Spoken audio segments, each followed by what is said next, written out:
जैसा कि आप थंबनेल के अंदर देख पा रहे हो कि आज हम जिस टॉपिक का बारे में चर्चा करेंगे उसका नाम है राजस्थान की जनजातियाँ, जिसके जितने भी महत्वपूर्ण पर्सन पीछे आयोजित भर्तियों में आए हुए क्वेश्चन हैं, जो किसी भी यानी कि भर्ती का ले लो, आप आरपीसी का ले लो या राजस्थान कर्मचारी चयन बोर्ड के द्वारा आयोजित किए गए क्वेश्चनों के आधारित हम इस क्लास को लेकर आए हैं। तो इस क्लास को ज़्यादा से ज़्यादा शेयर करें आप और इसके बारे में लोगों को बताएं और उसको सब्सक्राइब कर लें और नोटिफिकेशन ऑन कर लें। चलो हम शुरू करते हैं क्लास को। राजस्थान की जनजातियाँ। राजस्थान में कुल 8 जनजातियाँ हैं। कौन कौन सी है? मेना है जो सर्वाधिक कहाँ पर है? जयपुर के अंदर है। ग्रासिया जो कहाँ पर है? सिरोही में। डामोर मुख्यतः कहाँ है? डूंगरपुर के अंदर। शहरिया मुख्यतः बारह के अंदर ही कहाँ पर है? किशनगंज और शाहबाद के अंदर। सांसी सर्वाधिक भरतपुर, भील, उदयपुर, कंजर कोटा के अंदर और खेतोड़ी उदयपुर के अंदर है। राजस्थान की अगर बात करते हैं कुल जनसंख्या का कितना प्रतिशत जनजाति क्षेत्र है, जो उसका 13.48% भाग जो है राजस्थान में जनजातियाँ है। और देश में अगर राजस्थान का स्थान पूछा जाए तो कौन सा है? छठा स्थान है। अगर हम बात की जाए कि जनजातियाँ राजस्थान की सर्वाधिक जनजाति जो है वो कहाँ पर है, किस जिले में है, तो उदयपुर जिले में। और न्यूनतम जनजाति अगर पूछा जाए तो है वो बीकानेर जिले में। इसके बाद हम बात करते हैं मीणा जनजाति। जो मीणा जनजाति सर्वाधिक कहाँ पर है, किस जिले में है, तो जयपुर में। ठीक है। सबसे बड़ी जनजाति अगर पूछा जाए तो मीणा जनजाति। और मीणा जनजाति की कुल देवी जो है वो है जैन माता और अराजी देवी है बाण माता। अगर बात करते हैं 84 यानी कि मीणाओं की सबसे बड़ी पंचायत है 84। पटेल पंचायत का मुख्य क्या कहलाता है? पटेल कहलाता है। छेड़ा फाड़ना क्या है? तो यह विवाह तोड़ने की रस्म और प्रथा है मीणा जनजाति में। अगर मीणाओं का प्रयागराज किसे कहा जाता है, तो रामेश्वरम स्वयंदेव। तो ये रामेश्वरम एक त्रिवेणी संगम भी है। तो इसके बारे में आपको पता होगा कि कौन कौन सी नदियाँ हैं। इसमें देखो कि ये जो त्रिवेणी संगम है रामेश्वरम के अंदर, उसमें 3 नदियाँ हैं, बनास नदी, चमल नदी और सीप नदी।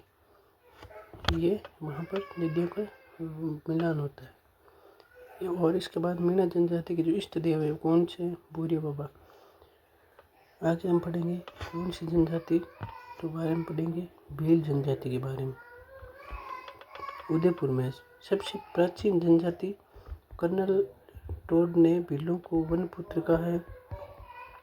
भीलों को क्या बताया? वनपुत्र बताया है। और कु और टापरा क्या है? तो भीलों के घर है। पाल क्या है? भीलों का गांव। गमिति क्या है? भीलों का मुखिया।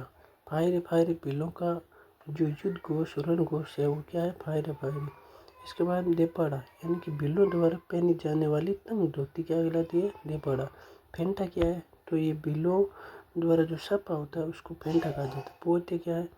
तो भीलों का सफ़ेद रंग का जो सापा होता है वो पोते कहलाता है। अब पढ़ते हैं ग्रास्य जनजाति। ग्रास्य जनजाति मुख्यतः कहाँ है? सिरोही। और ये मेले में जीवन साथी चुनने वाली जनजाति है, एकमात्र जनजाति। ठीक है। और यह बहुविवाह प्रचलित है इसमें और नक्की जीत को पवित्र मानते हैं और एकांकी परिवार में रहते हैं। घेर क्या है? तो ग्रासियों के घर को घेर कहा जाता है। पाल क्या है? ग्रासियों का गांव पाल कहलाता है। सिवना का गौर मेला सिरोही, जिसको मनखा को मेलो कहा जाता है।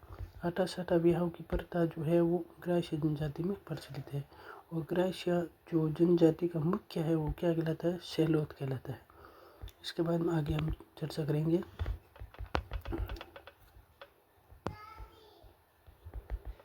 शहरिया जनजाति। शहरिया जनजाति आदिम जनजाति, एकमात्र आदिम जनजाति कौन सी है? शहरिया जनजाति है। मुख्य स्थान अगर पूछा जाए तो 12 के अंदर कहाँ? शाहबाद एवं किशनगंज के अंदर है। और वन उपज का संग्रहण कर बेचना मुख्य कार्य किसका है? तो शहरी जनजाति का है। तेज प्रथा का प्रचलन नहीं है शहरी जनजाति में और भीख नहीं मांगती है जनजाति। और कुल देवी क्या है इसकी? कोडिया माता। टट्टू बनवाना, हाथ पर जो गोंदने और गुनवाने की जो प्रक्रिया होती है वो किस जनजाति में सर्वाधिक प्रचलित है? शहरी जनजाति में। और शहरी जनजाति का मुख्य क्या कहलाता है? कोतवाल कहलाता है। सीताबाड़ी मेला केलवाड़ा 12 के अंदर शहरी जनजाति का कुंभ कहलाता है। टापरी क्या है? तो ये बांस और कच्चे घर को टापरी कहा जाता है। आगे बढ़ते हैं डामोर जनजाति। सिमलवाड़ा तहसील डूंगरपुर में सर्वाधिक निवास करती है। इसका मुख्य कार्य जो है कृषि एवं पशुपालन है। और 11 का रेवड़ी मेला डूंगरपुर डामोर जनजाति का प्रमुख मेला है। इसके बाद हम आगे बढ़ते हैं। कैथोड़ी जनजाति मुख्यतः कहाँ पर है? उदयपुर के अंदर। उदयपुर में कौन से क्षेत्र में ज़्यादा निवास करती है? वो है झाड़ोल, कोटड़ा व सराड़ा पंचायत समिति के अंदर। और मावलिया नृत्य होली पर किया जाने वाला नृत्य है, वो कैथोड़ी जनजाति के द्वारा। इसके बाद बंदर का मांस पसंद करने वाली जनजाति है वो कैथोड़ी जनजाति। मांसाहारी जनजाति कौन सी है? कैथोड़ी।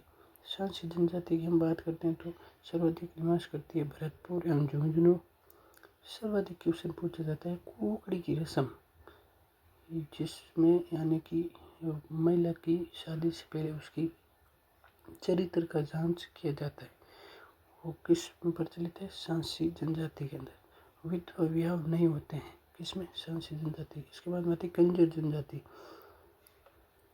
चोरी अपराध करने वाली जनजाति है और मुख्यतः कंजर जनजाति कोटा जिले में निवास करती है। मोर का मांस प्रिय है, किस जनजाति? कंजर जनजाति। हाकम राजा का प्याला पीकर झूठ नहीं बोलते हैं, वो कौन सी जनजाति है? तो कंजर जनजाति है। इस कंजर जनजाति की कुल देवी जो है वह चौथ माता। और नृत्य कौन सा है? चक्री नृत्य है। घरों के दरवाजे बंद नहीं रखती है, ऐसी कौन सी जनजाति है? तो कंजर जनजाति है। पांति मांगना, अपराध करने जाने से पहले देवताओं से आशीर्वाद लेना।